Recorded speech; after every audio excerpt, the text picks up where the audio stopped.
Hello everybody, working on a 2007 Ford Escape.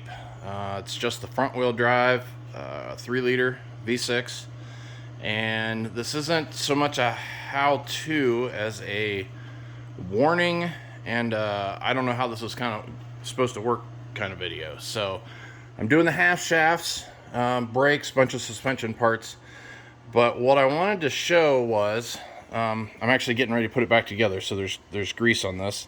I don't know if I'm really supposed to do that or not, but I feel like any two mating surfaces need to have grease. But over here's the old shaft that came out. What this is, some people call this the jack shaft, the intermediate shaft, whatever. I ended up, this is the outer CV axle. This is the inner joint of the outer axle. I ended up cutting it apart. I could not get the spline out of that piece. And here's the ring. And it's all dirty from laying on my, it's actually on my welding bench. But what happened was this started to roll. It goes in that groove, and it started to roll. And there was no way. I welded a gear puller to it and tried to pull this thing apart, and it would not come. I ended up cutting it, taking it apart, and by the time that happened, I really didn't think this was in condition to put back together. Well, call this a carrier bearing needed to be replaced. I didn't like the way it felt, so I thought, okay, well, I'll order a new one of those. Well, you can't get that by itself. You got to order the whole intermediate shaft. So now that I'm looking at that, if you look, here's the new outer shaft. If you look inside there, hang on a second, let me get a flashlight. So if you look up inside there, that groove where that snap ring lands, there's no taper to it.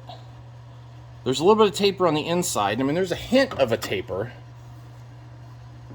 No, actually, there's really not. You can't feel, at least, you know, it's not like I can read Braille or anything, but I can't feel a good enough taper in there for that snap ring to ever come out. So see the taper on the inside for the snap ring to go in? That's probably for other reasons than that, but that's what lets it go in. It needs a taper similar to that for that shaft to ever come out of there. So if you're going to do these, I would recommend just buying both shafts and doing them together, because the chances of getting those apart are slim to none. And honestly, if you need new half shafts, you probably need that new bearing, and if you need that new bearing, you got to buy the inner shaft anyways, and so you might as well just do the whole job. And I mean, I'm looking at less than $70 for both of those shafts right there, which is more than what I wanted to spend, but it is what it is.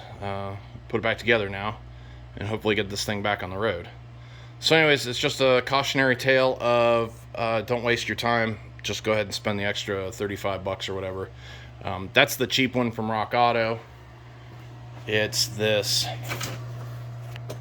Track Motive brand, and they seem to be good quality from what I can see. I mean, obviously my eyes can't tell the quality of the steel, or the quality, you know, how is that hardened properly, or the splines, you know, hobbed correctly, that kind of stuff. The sealing surface looks nice and very, very smooth and ground, you know, well ground. I already put the driver's side back together. It went together like a dream, so that seems to be okay. And the inside came, that little white piece down there is a seal. It's to protect the seal. Apparently there's a problem when you put new shafts in these, you tear the seal. So didn't say anything about it. I'm probably going to use it on the inside, and I don't know that I'm going to show it. There's 1,000 other videos out there to show you how to put this back together, but nobody talks about getting these apart and putting them back together that I could see. The one video I did see, the guy just kind of reached in and he just kind of popped that thing right apart, and I'm like, oh yeah, right, that doesn't happen. So I don't know, he must have done some off-camera trickery, or he got lucky and his was made different. I don't know. But anyways, or maybe this wasn't made to OEM spec. Maybe the OEM one has a taper in there, and maybe the one I'm replacing is not OEM.